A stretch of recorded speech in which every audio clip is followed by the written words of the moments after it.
Tru.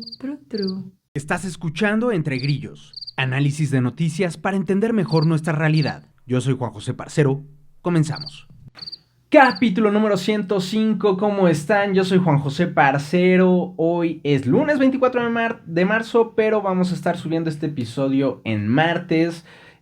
Como les comentaba, este episodio se va a tratar de un resumen rápido de las principales noticias, además del caso Teuchitlán, que hemos estado cubriendo aquí ya en varios capítulos, pero para no dejar de lado todo lo demás que ha ocurrido, no nos vamos a adentrar en un tema en específico, más bien vamos a hacer un repaso de los principales temas que ha pasado básicamente en la última semana. Entonces vamos a estar hablando de temas como el caso Cuauhtémoc Blanco, que esto está creciendo bastante fuerte. El caso de corrupción en Birmex, gravísimo, aunque un poquito prometedor lo que vemos que está haciendo el gobierno con Claudia Sheinbaum. También las obras insignia del sexenio pasado, los sobrecostos y posibles lugares para desvíos de dinero y corrupción, que desafortunadamente nunca sabremos, pero por toda la opacidad que ha tenido este gobierno. Pero les voy a platicar cómo estuvo ya el costo final de todas estas obras. Los actos anticipados de Andrea Chávez, el uso del poder judicial contra los críticos, la CENTE que le pone un estate quieto a Claudia Sheinbaum, un caso bastante mediático, bastante viral de un dueño de un bar que mató a sus extorsionadores, el desmantelamiento de un megalaboratorio en Zacatecas, la entrega de los capos, no hay información de la entrega de los 29 narcos a Estados Unidos, y en internacionales las negociaciones en Ucrania, cómo van, ya tenemos fecha para las elecciones de Canadá, Turquía, que reprime a los opositores, nuevas medidas dignas de trogloditas, dignas de hombres de las cavernas en Afganistán, en el Afganistán talibán. Trump que firma, hablando de trogloditas, Trump firma el decreto para desaparecer el Departamento de Educación, y el Papa Francisco que ya salió del hospital. De todo esto vamos a estar hablando rápidamente, y recuerden que pronto vamos a estar regalando una taza. Todavía está en fase de diseño esta taza, así que todavía falta unas cuantas semanitas, pero ojo ahí, esténse atentos, sobre todo para la gente que está en Telegram, que para ello tienes que estar en Telegram para que la taza participes por la taza, pero también tienes que estar activo ya sea en el grupo de Telegram, en los comentarios de YouTube o en Spotify, ¿vale? Así que ya empezamos a contabilizar todo eso para el sorteo de la taza. Bueno, pues sigue la presión sobre Cuauhtémoc Blanco, les comentaba. Pese a un triunfo parcial de su más importante aliado, Ricardo Monreal. En la Cámara de Diputados habían aprobado un proyecto para que Cuauhtémoc Blanco, que es diputado de Morena, librara el desafuero, con lo que no enfrentaría la acusación por violación contra su media hermana. Sus compañeros de partido, sin embargo, sus compañeros de partido en esta comisión habían comentado o habían considerado que no había elementos para avalar que Blanco intentó cometer este crimen. Fíjense, ya son fiscalía y juez. Pero estos hechos estos hechos habrían ocurrido cuando él era gobernador de Morelos, que ahí no estaba todavía con Morena, pero hoy sí está con Morena, entonces está protegido.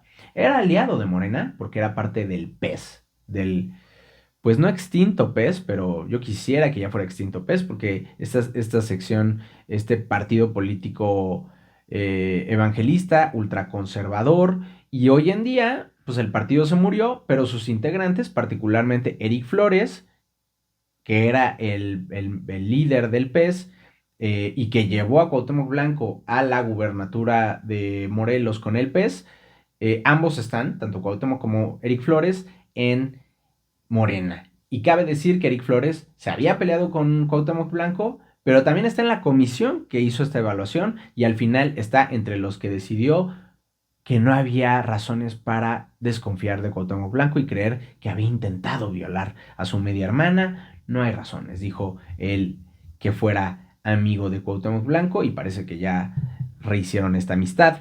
Pero resulta que en el pleno de la Cámara, las senadoras morenistas amenazaron con votar en contra el plan para blindarlo. Ojo, si se juntan todas las legisladoras mujeres que hay y juntan votos de hombres de la oposición, pueden echar abajo este plan para blindar a Cuauhtémoc Blanco y pueden quitarle el fuero. Vamos a darle seguimiento a este caso. Este lunes 24, La Jornada que es el periódico oficialista por excelencia, pero la versión de Morelos de esta jornada, publicó nuevamente, aquí les dejo la portada, sobre la corrupción en el sexenio de Blanco en Morelos y recordó que el fuero lo protege también, no solo de esta acusación por violación, sino de las 10 carpetas por corrupción que tiene, 3 de ellas ya judicializadas. En el caso Birmex, el subsecretario de Salud, Eduardo Clark, dijo que detectaron la compra de productos a sobrecosto por 13,000 millones de pesos más de lo debido. O sea, 13,000 millones de pesos de sobrecostos que pagó o iba a pagar Birmex. ¿Esto cuánto es? Pues 6 de cada 100 pesos de lo que gasta el gobierno en pagos de medicinas para 2025 y 2026. Y compraron indebidamente 175 tipos de medicina y materiales con este sobrecosto altísimo. Y fue indebido porque en las licitaciones había mejores opciones, había gente que había presentado mejores propuestas para la licitación y pues los funcionarios de Birmex decidieron irse con otros proveedores. ¿Por qué? ¿Quién sabe? Birmex es la empresa paraestatal Laboratorios de Biológicos y Reactivos de México, es decir, es la encargada de revisar licitaciones y comprar medicamentos y el tema de las vacunas y el tema de los materiales y demás. Ahora, Sheinbaum dijo que pararon el problema en cuanto lo detectaron y destituyeron a los funcionarios a cargo. Vamos a ver, o sea, eso estuvo muy bien. Vamos a ver si hay sanciones penales contra los responsables, más allá de que los hayan quitado de sus cargos, porque debe de haber, porque este es un caso de corrupción. Y vamos a ver si se logra recuperar este dinero.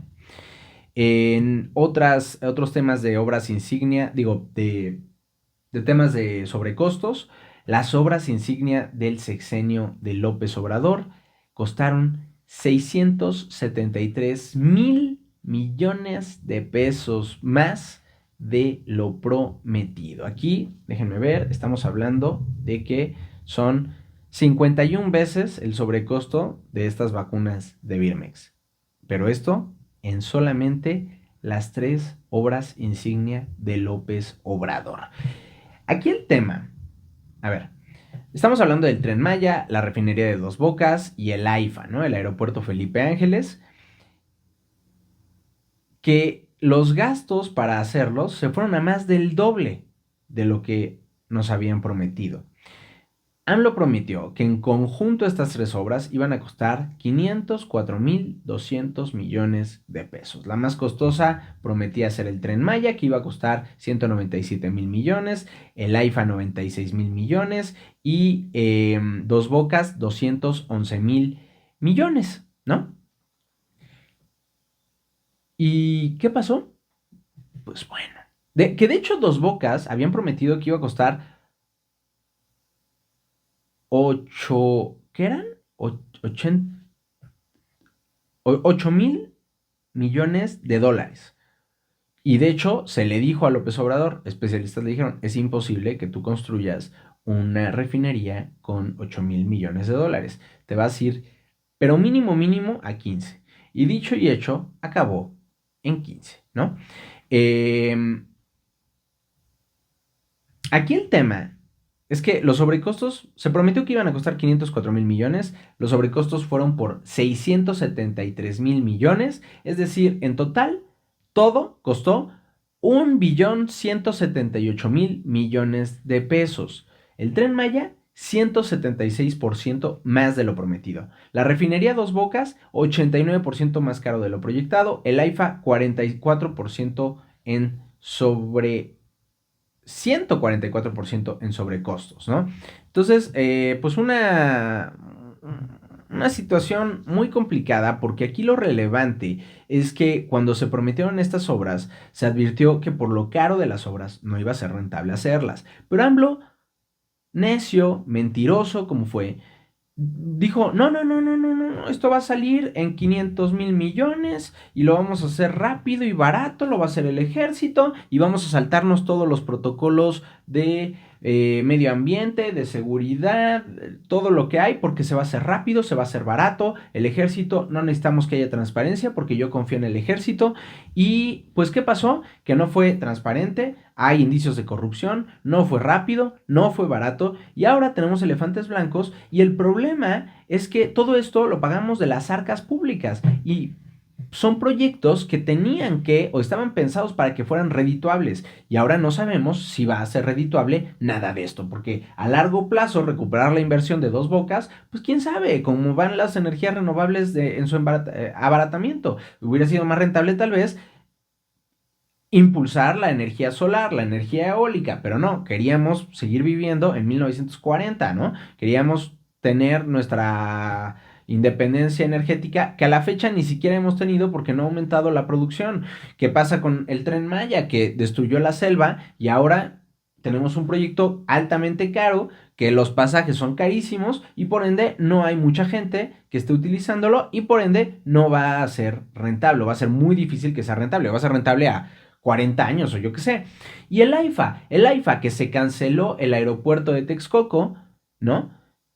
A la fecha tenemos un cochinero ahí en el aeropuerto de Texcoco y el AIFA acabó costando, ¿cuánto acá? Déjenme ver, 139 más 96, estamos hablando de 230 y por ahí de 235 millones. ¿Se acuerdan cuando calcularon lo que había costado cancelar el aeropuerto de Texcoco? O sea, imagínense esto, o sea, la gastadera a lo idiota en proyectos tremendamente mal pensados que se hizo durante el gobierno de López Obrador y que alguien debería de pagar por estas malas decisiones, dejando a un lado además posibles actos que se han denunciado de corrupción en cada una de estas tres obras y que por X o Y motivos, porque están involucrados los hijos de López Obrador, porque está involucrado el ejército o lo que sea, no vamos a ver respuesta. Y bueno, como no solo nos fijamos en lo que ya ocurrió, sino también en lo que está ocurriendo actualmente, ¿qué onda con los actos anticipados de campaña de la senadora morenista Andrea Chávez? Ha estado enviando caravanas médicas que cuestan millones de pesos al mes. Cada una de estas caravanas, millones de pesos. Saca Loret un reportaje en Latinos de que las caravanas son de un empresario cercano a Dan Augusto López que recibe millones de pesos en contratos públicos y sube Andrea Chávez un video diciendo que son financiadas en colaboración con el sector empresarial, con organizaciones civiles y ella, caray, espérate, número uno, además las caravanas traen sujetota, ahí la carota de Andrea Chávez en estas caravanas, persona que quiere ser, o sea, es actualmente senadora de Morena y quiere ser candidata a gobernadora de Morena para Chihuahua, que las elecciones en Chihuahua son, déjenme ver, creo que en 2027, 2027 en efecto. Entonces, 2027 hay elecciones en Chihuahua, ella ya está mandando caravanas que tengan su cara por todo el estado, a las zonas con más necesidad. Y a ver, aquí nadie está criticando el hecho de que se mande atención médica a cualquier zona, mucho más a zonas que lo necesitan. Pero, número uno, esto lo tiene que hacer el gobierno. Estamos hablando de un gobierno federal que ha destazado al sector salud.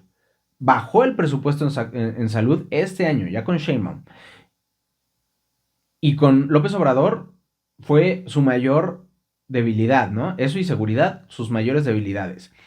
Y sale Andrea Chávez con lana, primero dice que no ha recibido donativos, pero luego sale a reconocer que empresarios, organizaciones civiles, ¿cuáles organizaciones civiles? Y ella financian estas caravanas que cuestan millones de pesos al mes. Perdón, esto lo tiene que hacer el Estado. Ella es parte del Estado, no es un empresario acá que se cree, no sé, Mahatma Gandhi y que anda utilizando su dinero para ayudar a gente.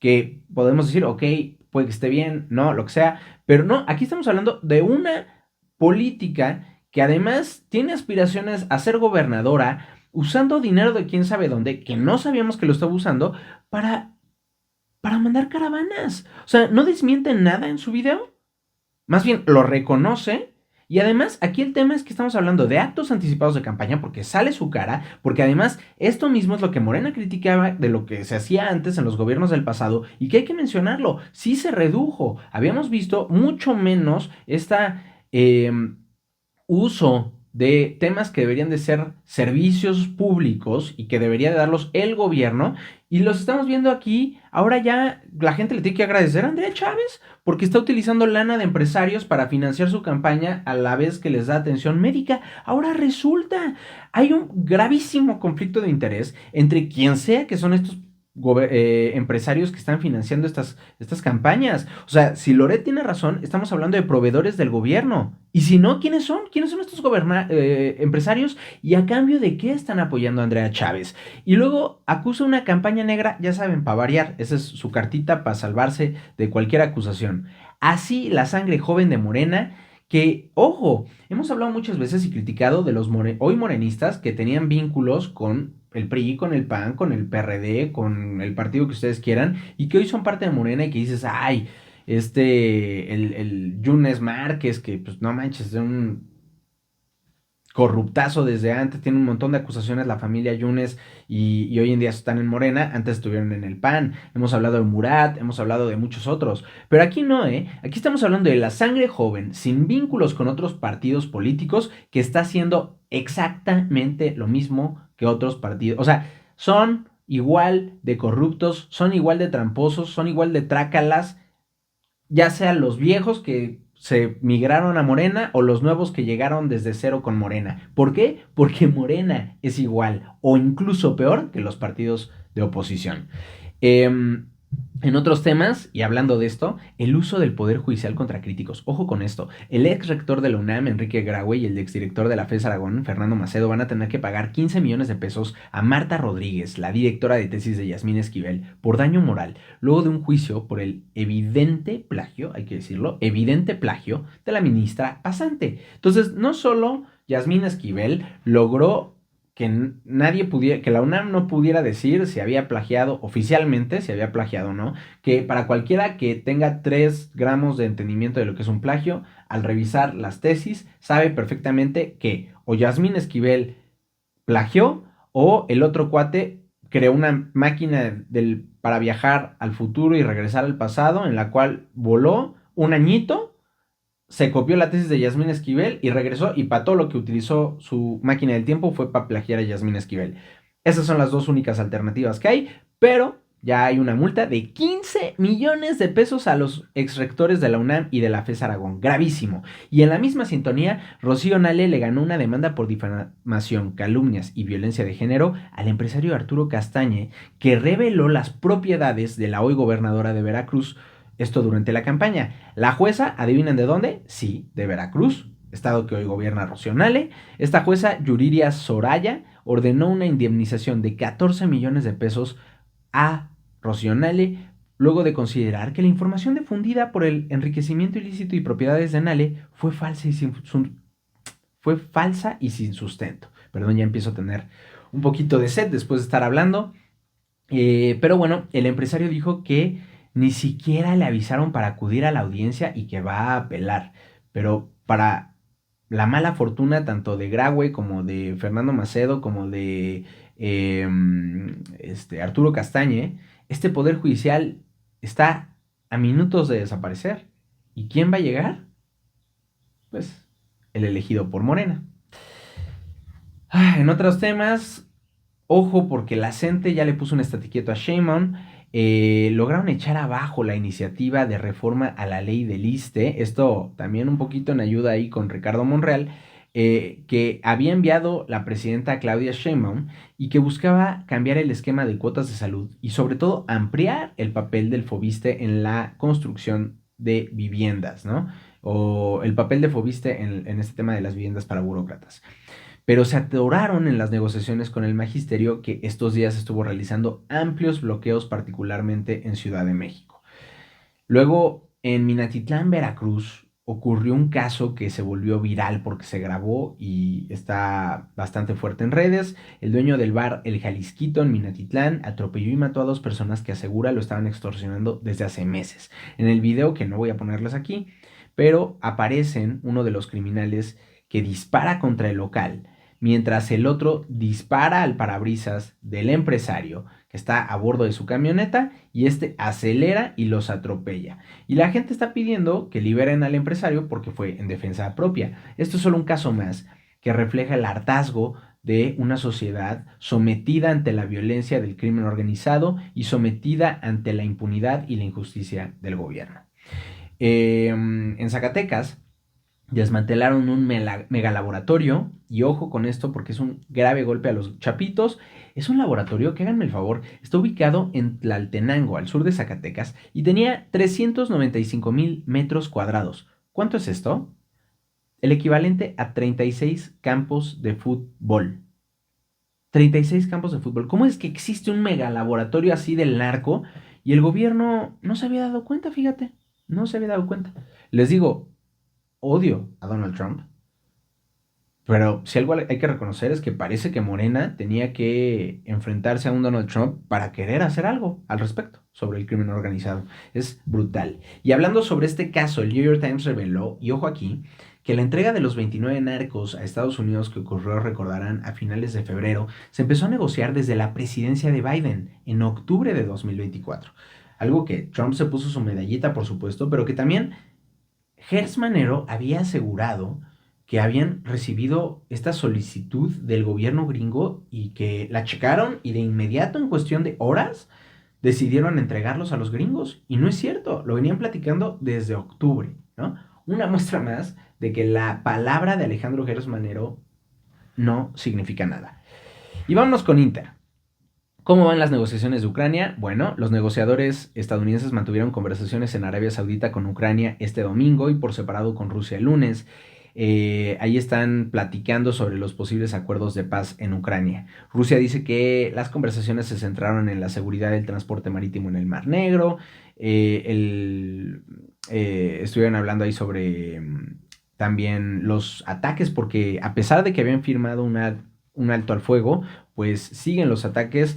Rusia atacó Ucrania durante la noche con misiles, mientras que Rusia dice que interceptó 28 drones ucranianos. También Ucrania dice haber derribado 4 helicópteros militares en Rusia. Entonces sigue la violencia, sigue la guerra, mientras a la par en Arabia Saudita se están llevando a cabo estas polémicas negociaciones con un gobierno gringo que poco le importa lo que le ocurra a Ucrania, hay que decirlo.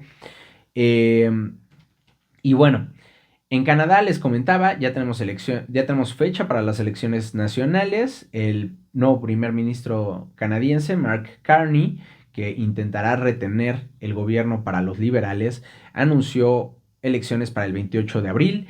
En estas elecciones pues va a ser de lo más importante la experiencia política de los candidatos y los posibles cambios en las encuestas en torno a los temas de interés, particularmente frente al trato que Donald Trump le ha dado a Canadá. En Turquía, más de 1,100 personas han sido arrestadas en los últimos días, en la última semana, luego de que el gobierno pues detuvo al alcalde de Estambul, Ekrem İmamoğlu, que es un opositor de los más importantes opositores políticos que tiene el presidente Recep Tayyip Erdogan. Este señor fue arrestado y los manifestantes salieron a las calles a protestar y pues ya más de 1,100 personas han sido detenidas. En Afganistán esto es lamentable.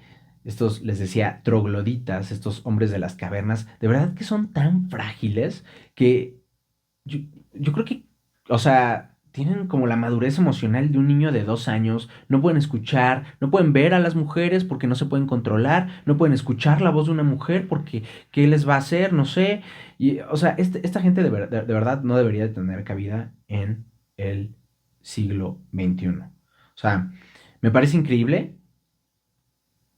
que puedas decir, vamos a borrar completamente la existencia de las mujeres del espacio público. Las mujeres no pueden verse, no pueden oírse, no pueden hablar fuerte en público, y ahora ya no pueden escucharse sus voces en radio, ¿no? Desde que Estados Unidos terminó esta desastrosa intervención militar que tuvo en Afganistán, han cerrado 547 empresas de medios en el país, bajo el mandato de los talibanes y han implementado un montón de medidas del máximo nivel retrógrado imaginable. Y pues les comentaba también que, siguiendo con estas medidas retrógradas, Trump firmó un decreto para desaparecer el Departamento de Educación, una medida que ya había anunciado. Esto tiene la idea de acelerar el proceso de desaparición del Departamento de Educación, pero pues es mucho más complicado que un simple decreto desaparecer un departamento de Estado de Estados Unidos. Eh, esto tiene que ser aprobado por el Congreso, entonces ojo ahí, pero pues bueno, intenta acelerar el proceso mediante un decreto Donald Trump. Todo esto en un show también lo hace rodeado de niños sentados en pupitres. Él asegura que es por austeridad, porque el Departamento de Educación de Estados Unidos es el más caro y además, esto sí es cierto, tienen muy malos resultados en nivel educativo para el nivel que tiene Estados Unidos como potencia mundial, pero de ahí a quitar al Departamento de Educación es una tremenda estupidez, pero que tiene un trasfondo, tiene un objetivo mucho más maquiavélico que simplemente una tontería. Y bueno, el Papa Francisco, que ya salió del hospital, se recupera ya en su residencia, la residencia del Papa. Y que bueno, al final del día, pues ustedes saben, yo soy un gran y convencido ateo, pero pues hay que reconocer que el Papa Francisco es de lo más decente que hay en una institución como lo es la Iglesia Católica. No que no tenga mis quejas hacia cosas que ha hecho o dicho el Papa Francisco o posturas que tiene, pero también hay que entender pues que tampoco voy a esperar a alguien que piense como yo al frente de la Iglesia Católica, y creo que es bueno que una persona como él siga al frente, aunque bueno, pues ya tiene sus años el señor.